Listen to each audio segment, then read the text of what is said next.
اسم و فامیل تو؟ من معرف حضور همگان هستم. بگو اسم و فامیل تو بگو. محمد مهدی. آی صادقی سلام علیکم. اسم و فامیل تو؟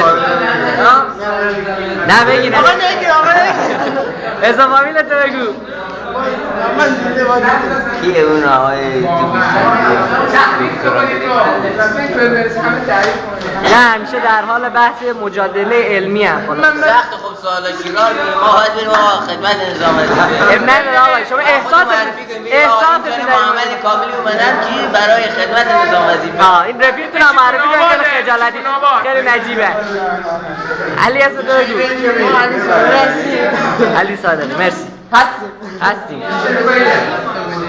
آی رمشینی گفته دیگه دوباره شما خودتون من زبون خودتون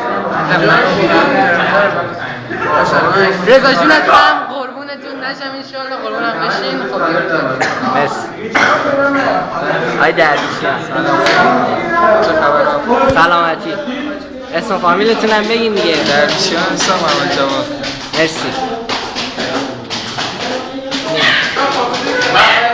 این همشه سانساتیری پی شطرنجیه آی تامینی اسم و فامیلتون رو بی زحمت بگید این حدیثا چی شد؟ اونا هم جایزه هاشو میدیم علی تامینی اسم و فامیلتو بگو اسم چیه؟ علی تامینی مرسی پسر آقای افتی گفتی دیگه چی بگم؟ خب نه بگو اسم و فامیلتو بگو زبون الان بعد دیگه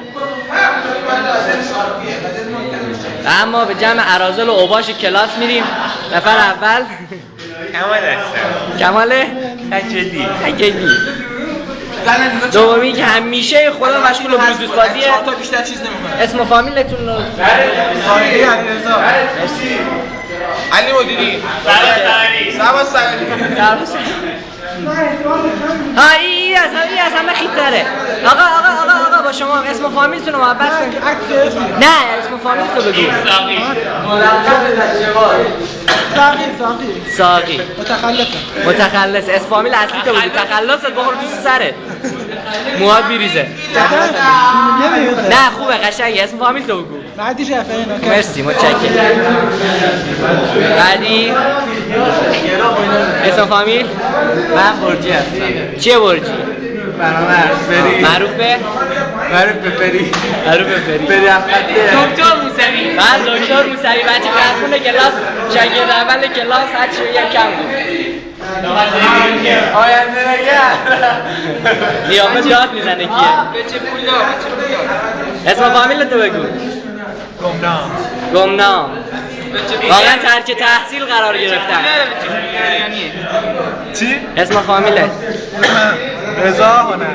رضا برای چی؟ سیامک مگه نبودی؟